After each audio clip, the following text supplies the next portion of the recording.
All India fair price of dealers federation की ओर से new market खाद्य भवन के सामने सुबह 11 बजे से धरना प्रदर्शन शुरू किया गया है, जो शाम 4 बजे तक चलेगा।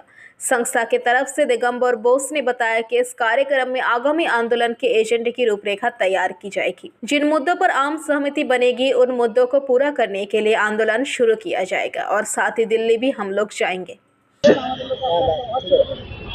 গত 26শে জুলাই তালকোটরা স্টেডিয়ামে আমাদের অল ইন্ডিয়া ফেয়ার প্রাইস সব ডিলার ফেডারেশনের মিটিংয়ের সিদ্ধান্ত হয়েছিল যে রেশন ডিলারদের ন্যূনতম মাসিক 50,000 টাকা রোজগারের ব্যবস্থা কেন্দ্রীয় সরকার না করলে, রাজ্য সরকার না করলে এবং বিভিন্ন বিশেষ করে আমাদের ইপসের স্টকে যে বুতুলের স্টক ঢুকিয়ে রেখেছে, সেই স্টক যদি সঠিকভাবে মেনটেন না করতে দেয়,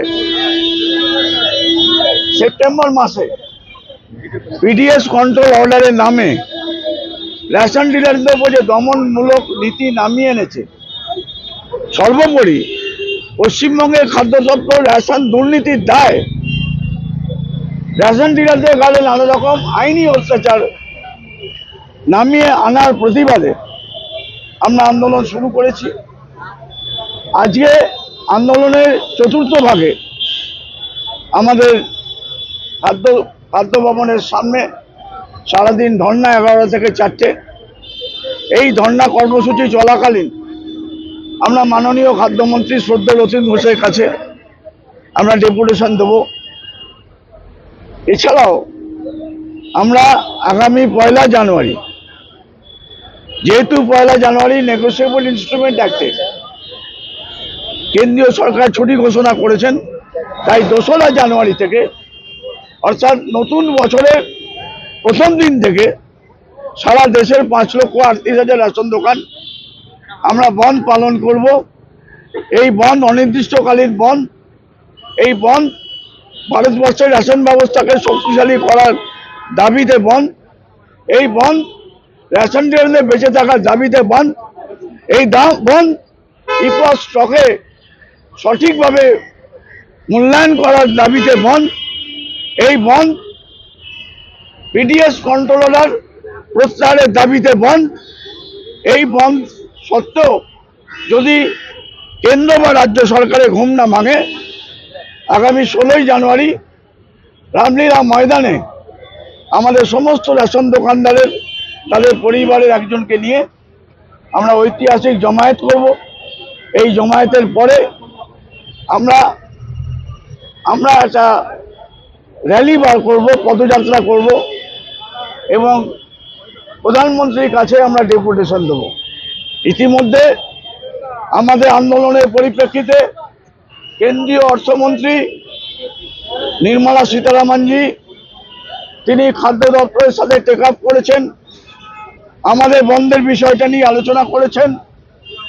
আলোচনার স্তরে বছরের বছর থেকে গেছে, আমরা ওতে খুশি নই। আমরা চাই রেজাল্ট, আমরা চাই আমাদের বেঁচে থাকার অধিকার, বেঁচে থাকার মতো অর্থ।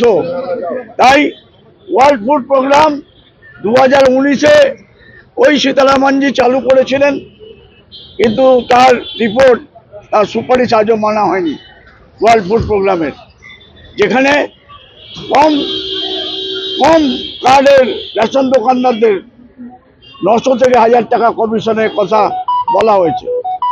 আমাদের যে পাহাড়ের রেশন ডিলার দার্জিলিং, কালিম্পং, কার্শিয়াং, মিরিক, এই যে রেশন ডিলার, তারা অত্যন্ত কষ্টে আছেন। তাদের সংসার আদৌ চলছে না, আরও কষ্টে আছেন। তাদের হিল স্টেটের মর্যাদা, সেই হারে কমিশন আমাদের দার্জিলিং, কালিম্পং জেলাগুলোকে দিতে হবে। এগুলো আমাদের দাবি। 16 জানুয়ারি আমাদের দিল্লি অভিযান, 16 জানুয়ারি প্রধানমন্ত্রীর অফিস অভিযান, 17 তারিখে অল ইন্ডিয়া ফেয়ার প্রাইস সব ডিলার ফেডারেশনের নয়াদিল্লিতে সমীক্ষা বৈঠক। এই সমীক্ষা বৈঠকের পর দেশব্যাপী আরও বৃহত্তর আন্দোলন কিভাবে সংগঠিত করা যায়, কারণ এই বন্ধ অনির্দিষ্টকালীন বন্ধ।